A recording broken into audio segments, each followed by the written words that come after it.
자, 우리 지난주일부터 교회를 교회되게라고 하는 큰 주제로 이제 말씀을 듣기 시작했습니다. 코로나19가 우리를 좀 이런 상황으로 몰고 가고 있죠. 우리가 예기치 않은 상황을 만나고 또 위기를 만나고 또 때로는 우리가 계획했던 것들이 다 어우러지고 하면 우리는 생각하게 됩니다. 하나님께서 우리에게는 이 생각할 수 있는 그런 놀라운 능력을 주셨어요. 그래서 우리가 생각하게 되죠. 우리의 모습을 생각하고 우리가 교회로서 정말 참된 교회는 어떤 교회일까? 코로나19 이런 상황 속에서 많은 교회들이 여러 가지 모습으로 반응하고 또 우리도 그 가운데 하나이긴 한데 우리가 어떻게 하는 것이 또 바른 교회 모습일까? 또 앞으로 이후에 변화된 그러한 사회 속에서 우리는 어떻게 세워져 가야 할까 하는 것들을 생각하고 고민하게 됩니다. 우리가 정말 이 시간을 잘 하나님 앞에 정직하게 또 말씀 앞에 무릎을 꿇고 시간을 보낸다고 하면 코로나19의 시간은 오히려 우리에게 은혜의 시간이 될 수 있고 우리가 진정한 교회로 세워질 수 있는 놀라운 기회의 시간이 될 수 있겠다는 그러한 기대를 가져봅니다. 성경은 교회를 설명하면서 몇 가지 이미지를 사용합니다. 우리가 지난주에 보았던 것처럼 어떤 모임이라고 하는 그러한 이미지, 또 건물이라고 하는 이미지, 집, 또 오늘 우리가 보려고 하는 몸이라고 하는 이미지를 사용합니다. 지난주 우리는 교회, 에클레시아라고 하는 이 단어가 가지고 있는 의미를 보면서 교회의 어떤 본질적인 모습이 무엇인가 하는 것을 생각해 보았습니다. 교회는 하나님께서 예수 그리스도를 통하여 불러내신 하나님의 백성들의 모임이다. 교회는 하나님께서 예수 그리스도를 통하여 불러내신 하나님의 백성들의 모임이 교회다라고 하는 것을 보았습니다. 그래서 우리는 함께 모임으로 하나님의 부르심을 받은 거룩한 공동체를 세워가는 것이죠. 교회가 무엇인지 그리고 우리가 교회이기 때문에 우리가 누구인지를 묻는 것은 교회가 성숙하고 변화되기 위해 매우 중요한 질문입니다. 왜냐하면 교회의 본질, 교회의 참모습을 깨닫지 않고서는 우리의 어떤 변화도 또 우리의 어떤 시도도 성공할 수 없을 것이기 때문입니다. 교회를 바로 아는 깨달음, 그것이 바로 변화의 시작이라고 할 수 있습니다. 성경은 오늘 우리가 읽은 그 말씀, 사도 바울을 통하여 교회에 대한 매우 중요한 그림을 보여주죠. 몸은 하나이지만 많은 지체가 있고 몸의 지체는 많지만 그들이 모두 한 몸이듯이 그리스도도 그러하십니다. 여러분은 그리스도의 몸이요 따로따로는 지체들입니다. 교회는 예수 그리스도의 몸이다. 이것이 오늘 우리가 듣는 말씀의 핵심입니다. 교회는 그리스도의 몸이다 라고 하는 것이죠. 이것은 굉장히 비유적인 그러한 표현입니다. 몸 하면 많은 것들을 생각할 수 있는데 큰 그림으로 볼 때 여기서 몸의 굉장히 중요한 의미는 우리가 눈으로 볼 수 있는 가시적인 그러한 존재다라고 하는 것입니다. 지역의 사람들은 교회를 통하여 그리스도를 봅니다. 다시 말하면 교회가 눈으로 볼 수 있는, 경험할 수 있는 그러한 가시적 존재로 있기 때문에 사람들은 교회를 보면서 그리스도를 보게 돼요. 교회는 하나님께서 이 땅에 세우신 눈으로 볼 수 있는 또 경험할 수 있는 그러한 가시적 존재입니다. 사도 바울은 교회가 그리스도의 몸이면 그 몸을 이루고 있는 우리는 지체라고 하죠. 에베소서에도 동일한 말씀이 있습니다. 우리는 그리스도의 몸의 지체입니다. 자, 우리는 그리스도의 몸을 이루는 성도로 한 부분을 이루고 있죠. 지체들이죠. 그렇게 모여서 한 몸을 이루게 됩니다. 몸이라고 할 때 또한 이 몸이 주는 중요한 이미지는 우리 몸은 움직입니다. 살아 있습니다. 따라서 교회가 몸이라고 하면 그것은 그냥 고정된 죽은 어떤 조직이나 어떤 건물이 아니라 지난주에 본 것처럼 그 안에는 생명력이 있는 유기체라고 하는 것이에요. 우리 몸은 생명력이 있어서 다양한 신진대사를 통하여 이 생명력을 유지하고 살아갑니다. 교회가 바로 그러한 유기체라고 하는 것입니다. 만약 교회를 조직이나 기관이라고 말한다면 그것은 교회의 참뜻을 드러낼 수 없어요. 굳이 그렇게 말해야 한다면 거기에는 생명력이 있는 모임, 생명력이 있는 조직이라고 표현할 수는 있을 것입니다. 자, 여기서 중요한 것은 교회는 하나님께서 모으시고 친히 이루신 가시적 실체로 존재한다라고 하는 점. 가시적 실체. 역사 가운데 교회는 존재해 왔어요. 가시적으로 존재했어요. 그래서 교회의 역사가 있습니다. 그리스도의 몸으로 보이도록 존재한 것이죠. 그러나 교회는 동시에 영적인 면도 있습니다. 사도 바울이 몸이다라는 단어를 사용할 때 그 단어는 육체적인 가시적인 것일 뿐만 아니라 영적인 부분도 포함합니다. 그러니까 교회는 가시적 모임이고 존재이면서도 또한 영적인 그리스도의 모임입니다. 영적인 몸이기도 합니다. 겉으로 보이는 것만 가지고는 다 알 수 없는 것이죠. 오히려 그 안에서 약동하고 있는 성령님의 그 역사, 보이지 않는 그 놀라운 힘이 교회를 또한 의미하게 됩니다. 굉장히 중요한 의미가 담겨 있습니다. 그러므로 우리가 교회로 존재할 때, 그리스도의 몸으로 존재할 때 우리는 어떠한 모양으로 사람들에게 보여지느냐가 매우 중요합니다. 어떤 모습으로 보여지느냐. 우리가 보여주는 그 모습이 사람들에게는 그리스도로 다가갈 것입니다.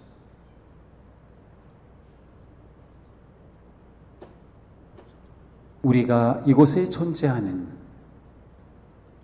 그것, 하나님께서 우리를 모으시고 우리가 지체가 되게 하셔서 이곳에 존재하신 그것이 우리가 얼마나 중요한지를 생각하게 되죠. 우리가 그리스도의 몸을 이해하기에 중요한 개념이 있습니다. 자, 우리를 이렇게 모임으로 이곳에 존재하게 하시고 세상이 우리를 볼 수 있는 가시적 그리스도의 몸으로 세우셨다라고 하면 그 핵심에는 무엇이 있을까요? 우리는 무엇으로 이렇게 한 몸을 이루게 된 것일까요? 마치 우리 몸이 있으면 우리 몸에 많은 지체들이 있지만 이 지체들이 우리 한 몸을 이룬다고 할 때 거기에서 가장 중요한 것은 무엇일까요? 바로 생명이라고 하는 것입니다. 생명이 연결되어 있는 것이죠. 피가 흘러야 하고 신경이 연결되어야 하고 모든 것들이 근육이 있고 하는 것들이 생명이 있어 살아있을 때 우리는 한 몸으로 또한 지체로서 존재하는 것입니다. 생명은 그리스도의 몸의 가장 중요한 의미입니다. 우리는 그리스도의 몸의 지체로서 생명을 통해 서로 연결되어 있습니다. 그러므로 우리가 어떤 사역을 하든 어떤 직분이 있든 어떠한 상황이 있든 우리는 다 똑같이 누구나 동일하게 그리스도의 생명이 우리 가운데 함께 공통으로 흐르고 있다는 것이죠. 사도 바울은 로마에 있는 교회에 이런 편지를 썼습니다. 여러분은 믿음이 약한 이를 받아들이고 그의 생각을 시비거리로 삼지 마십시오. 하나님께서는 그런 사람도 받아들이셨습니다. 그리스도께서 하나님의 영광을 드러내시려고 여러분을 받아들이신 것과 같이 여러분도 서로 받아들이십시오. 자, 여기서 사도 바울은 받아들인다는 개념을 사용했습니다. 지난주의 개념을 사용한다면 모인다는 뜻이죠. 하나님께서 우리를 받으셔서 그리스도의 몸을 이루게 해주셨어요. 자, 그리스도의 몸의 중심인 그리스도의 생명이 있는데 그 생명으로 우리를 받아주신 것이죠. 그래서 우리가 한 지체로서 몸을 이루고 있는 것입니다. 하나님이 우리를 받아주셨다고 하는 것은 무엇을 말합니까? 우리가 어떻게 그리스도의 몸의 지체가 되었습니까? 그것은 바로 하나님께서 예수 그리스도의 십자가의 구속의 은혜를 통하여서 우리에게 참 생명을 주시고 빛의 자녀로 삼으셔서 우리를 받아주셨다는 것이죠. 자, 그러므로 우리가 어떻게 그리스도의 몸을 이루게 되었는가? 세 가지로 요약할 수 있습니다. 첫째로 복음을 듣고 믿음으로 우리는 그리스도의 몸에 참여하는 지체가 되었습니다.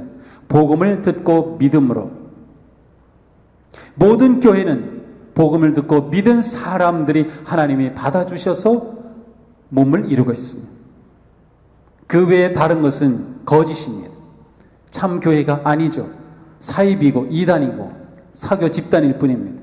예수 그리스도의 복음으로 구속하여서 우리를 불러주셔서 몸이 되게 하셨죠. 두 번째로 이렇게 모이게 된, 몸으로 이루게 된 것은 우리가 예수 그리스도를 믿고 주로 고백할 때 그리스도의 몸인 교회는 세례를 통하여 그를 받아줍니다. 물론 세례가 구원은 아닙니다. 그러나 구원받은 자를 교회는 세례를 통하여 받아주죠. 따라서 세례와 성찬을 통하여 우리는 그리스도의 몸에 참여합니다.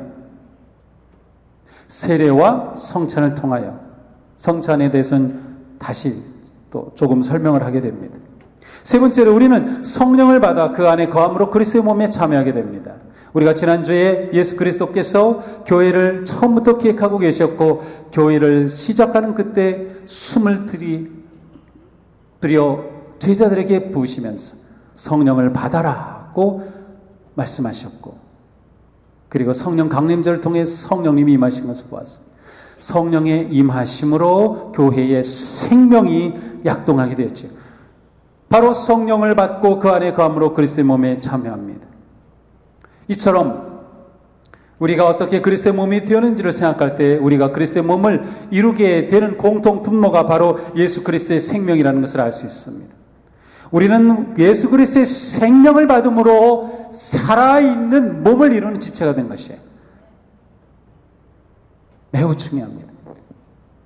예수님은 내가 곧 길이요 진리요 생명이니 나로 말미암지 않고는 아버지께로 올 자가 없느니라. 나를 통하지 않고는 아버지께서 받아주실 사람이 없다라는 말씀이죠.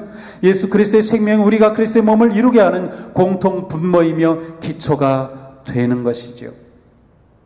예수 그리스도의 생명을 나누고 있다, 공유하고 있다. 얼마나 중요한지 모릅니다. 우리는 예수님이 길이요 진리요 생명이라는 복음을 믿음으로 교회의 일원이 되었고 그리스도의 죽음과 부활의 생명에 참여하였다는 믿음의 증거로 세례를 받았으며 성찬을 통해 우리는 그 몸의 속함을 함께 나누게 되고 우리는 교회의 영이신 성령의 충만함으로 생명을 얻고 생명을 유지하고 그리스도의 몸을 세워가고 있습니다. 자, 그렇다면 어떠한 교회가 진정한 교회입니까? 어떠한 교회가 교회다운 교회입니까? 그것은 바로 그리스도의 생명이 살아있는 교회입니다. 그리스도의 생명으로 숨쉬는 교회입니다. 그리스도의 생명이 역사하는 교회가 진정한 교회입니다.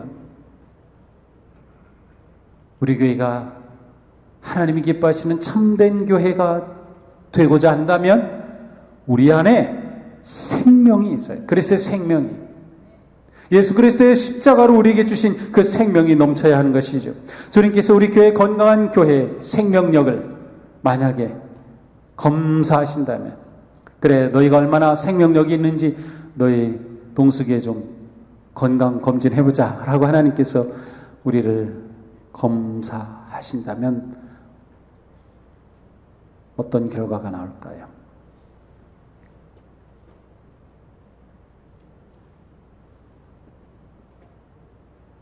너희들 심장이 심각한 부정맥에 걸렸구나. 기도의 신호가 정기적으로 작동하지 않기 때문이다.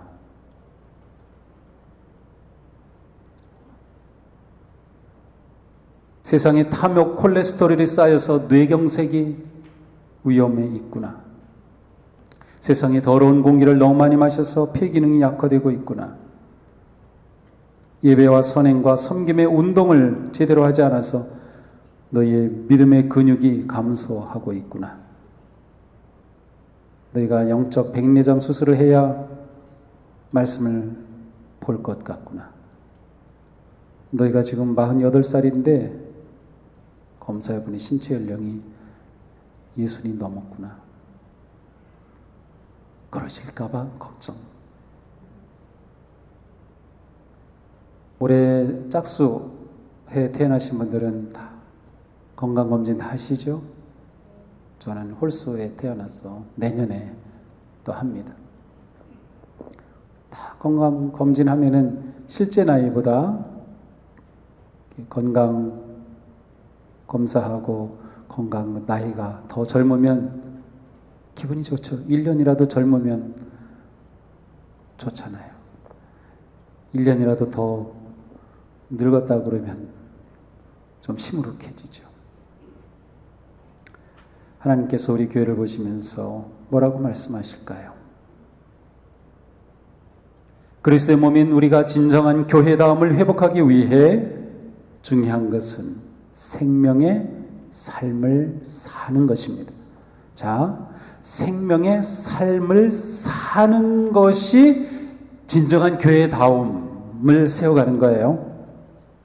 생명의 삶을 산다는 것은 곧 무엇인가? 그리스도 안에서 살아간다는 것이에요. 그리스도 안에서 사는 것이 생명의 삶입니다.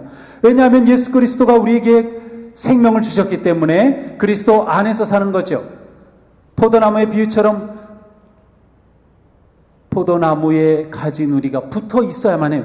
생명에 붙어 있어야 생명이 통하죠. 만약에 떨어져 나온다고 하면 그 순간 죽음인 것과 마찬가지예요. 우리가 생명의 삶을 산다는 것은 그리스도 안에서 살아가는 것이죠. 그리스도와 연결되어 있지 않으면 우리는 생명을 공급받을 수가 없습니다. 그리스도 안에서 사는 삶은 또한 그리스도께서 우리 안에서 사시는 삶이에요. 같은 의미예요. 우리가 그리스도 안에서 산다는 것과 그리스도께서 우리 안에서 사신다는 것은 같은 뜻의 다른 표현입니다. 물론 조금 강조점은 다를 수가 있어요. 우리가 그리스도 안에서 산다고 하는 것은 우리가 살아가는 삶이 그리스도께서 주시는 그러한 지혜와 능력과 생명력을 가지고 무엇을 하든 그리스도의 함께하심과 임재함에서 살아간다는 것이고, 우리 안에서 그리스도께서 사신다고 하는 것은 하나님께서 우리를 통하여 하나님의 일을 행하신다는 거죠. 사도 바울은 이렇게 고백합니다. 나는 그리스도와 함께 십자가에 못 박혔습니다. 이제 사는 것은 내가 아닙니다. 그리스도께서 내 안에서 사십니다. 지금 내가 육신 안에서 사는 삶은 나를 위하여 자기 몸을 내어주신 하나님의 아들을 믿는 믿음 안에서 사는 것입니다. 하나님의 아들을 믿는 믿음은 곧 새로운 생명을 주신 것이고, 그 새로운 생명의 삶을 사는 것은 내가 그리스도 안에서 그리스도께서 내 안에서 사시는 삶이라고 말씀하는 거죠. 그리스도와 온전히 하나가 된 삶이 그리스도의 몸의 지체인 우리가 추구하고 살아야 할 모습입니다. 그리스도와 온전히 하나 된 삶.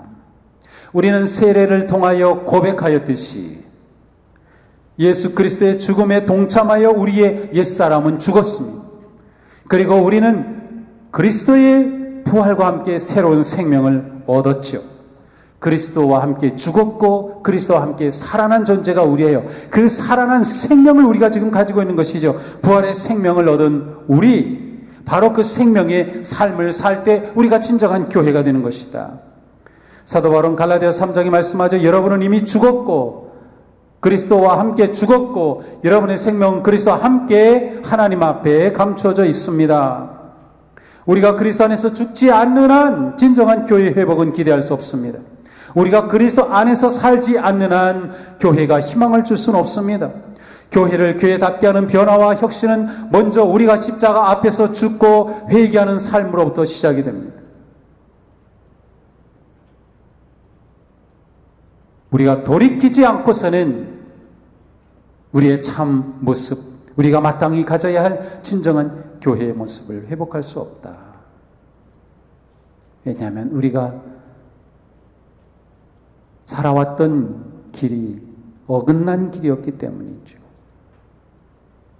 그러므로 우리가 그리스도 없이 살려고 하였던 교만한 길에서 돌이켜야 합니다. 우리가 그리스도의 은혜를 떠나서 살았던 배반의 삶에서 돌이켜야 합니다. 우리가 그리스도를 예배하지 않고 세상의 재물과 권력 앞에 무릎을 꿇었던 삶에서 돌이켜야 합니다. 우리가 탐욕을 따르느라 등한시하였던 섬김과 헌신의 삶을 회복해야 합니다. 우리가 예수 그리스도의 다스리심 앞에 우리를 온전히 내어 드리고 그분이 우리에게 주신 그 생명으로 살아가는 것. 그래야 우리가 겸손하게 낮아지고 온유하게 섬기는 교회로 세워지는 것. 그것이 우리가 나아가야 할 모습입니다. 우리는 모두 그리스도의 생명으로 연결된 한 몸입니다. 우리가 한 몸이라는 것은 우리는 모두 다 그리스도께 속해 있다는 것이죠. 사도 바울은 성도의 한 몸됨을 이렇게 말합니다. 성령이 여러분을 평화의 띠로 묶어서 하나가 되게 해 주신 것을 힘써 지키십시오. 그리스도의 몸도 하나요, 성령도 하나입니다. 주님도 한 분이시요, 믿음도 하나요, 세례도 하나요, 하나님도 한 분이십니다. 온 세계의 교회는 한 교회입니다. 온 세계 교회는 그리스도의 한 몸입니다. 그 교회가 예수 그리스도의 복음을 믿고 그리스도의 생명으로 존재한다면, 그 교회가 성령의 충만함 속에서 성령님 안에서 사역을 하고 있다면, 그 교회가 구원받은 그 은혜를 찬양하며 하나님을 예배하는 교회라면, 온 세상의 모든 교회는 교파가 어떠하든, 교회 이름이 어떠하든, 인종이 어떠하든 상관없이 다 그리스도의 한 몸인 교회입니다. 또한 우리 교회처럼 지역에 있는 모든 교회가 또한 각각 그리스도의 몸이기도 합니다. 예수 그리스도는 지역의 교회의 머리가 되시며 온 세상 우주적 교회의 주인이 되십니다. 사도 바울은 말씀합니다. 그분은 교회라는 몸의 머리이십니다.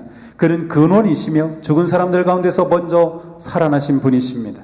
이는 그분이 만물 가운데서 으뜸이 되시기 위함입니다. 예수 그리스도는 교회의 머리이시다. 자, 교회는 그리스도의 몸이라고 시작하였습니다. 그리스도의 몸을 이루는 우리, 그런데 그 머리가 그리스도이시다. 그렇다고 하면 교회의 하나됨이라고 하는 것은 바로 그리스도의 머리 되심을 통하여서 그 머리 되심 아래에서 이루어지는 것임을 알 수 있어요. 마치 우리의 모든 신체가 머리에서 뇌에서 신호를 보내는 것에 따라서 작동하듯이, 여기에 조금이라도 이상이 생기면 우리 몸은, 또 우리의 생각은, 우리의 존재 자체는 이상이 오게 되는 것이죠. 진정한 교회는 머리이신 예수 그리스도를 따라 그 아래에서 온전히 하나 된 교회이다. 그러므로 그리스도의 몸인 교회가 그리스도답지 못하다면 진정한 교회가 아니에요. 그리스도의 몸인 교회는 교회로서 그리스도다움을 보여줄 수 있어요. 그래야 그리스도의 몸이 아니겠어요? 물론 이 세상의 어떤 교회도 완전하지 않습니다. 그리스도의 몸이라고 하는 것은 비유적인 의미라고 했어요. 예수 그리스도의 몸 자체는 완전한 몸이시지만 그리스도의 몸, 비유로서 그리스도의 몸인 우리 교회는 부족함이 있어요. 중요한 것은 하나님은 부족한 우리가 그리스도의 온전하심을 향해 계속 성숙하기를 원하신다는 거예요. 그 길로 나아가기를 원하신다는 거예요. 하나님은 우리가 완전하기 때문에 우리를 사랑하신 분이 아니라 우리를 사랑하셔서 완전하게 살도록 부르신 분이에요. 우리가 능력이 있어서 우리를 부르신 것이 아니라 우리를 사랑하시고 부르셔서 우리가 능력의 삶을 살게 하시는 분이에요. 바로 우리가 찾아가는 교회다움 진정한 교회, 주님의 마음과 뜻을 향해 나아가는 것이죠. 우리가 진정한 교회로서 드러낼 수 있는 가장 중요한 하나의 모습을 말한다면 그것은 하나됨이라고 할 수 있습니다. 지역 교회의 분열과 갈등, 또한 한 몸 지체인 그리스도인의 갈등과 분열은 진정한 교회와는 거리가 먼 모습입니다. 그리스도의 몸인 생명 공동체인 우리 교회의 하나됨을 가시적으로 드러내는 삶이 돼요. 우리가 하나됨을 예배 가운데 경험하는 가장 중요한 예식이 바로 성찬식입니다. 그리스도의 한 몸, 그리스도의 한 피에 참여하는 예식이기 때문이죠. 사도 바울은 성찬에 관해 이렇게 말씀합니다. 우리가 축복하는 축복의 자는 그리스도의 피에 참여함이 아니냐. 우리가 떼는 빵은 그리스도의 몸에 참여함이 아닙니까? 빵이 하나이므로 우리가 여럿일지라도 한 몸입니다. 그것은 우리가 모두 그 한 덩이 빵을 함께 나누어 먹기 때문입니다. 이 성찬 예식이 그렇게 중요해요. 예수님께서는 마지막 제자들에게 마지막 그들을 위해 기도하시면서 그 기도의 핵심은 저들이 우리와 같이 하나가 되게 하옵소서라고 말씀하셨어요. 그리고 너희도 이와 같이 행하라 라고 하시면서 성찬을 행하도록 명령해 주셨어요. 그래서 교회는 처음부터 성찬을 행하는 생명체입니다. 성찬을 통해서 우리는 그리스도를 기억하고 우리의 하나됨을 경험하고 참여하는 것이죠. 코로나로 안타깝게도 우리가 지금 성찬 예식을 하지 못하고 있어요. 근데 이제 어쨌든 현재로서 최선의 방법을 찾아서 성찬식을 해야 되겠다. 예, 성찬을 통해서 우리가 한 몸인 것을 경험할 수 있기 때문이죠. 세상은 우리에게서 그리스도의 모습을 볼 수 있을까요? 부평 6동, 지난주에 6동에서도 확진자 한 명이 나왔어요.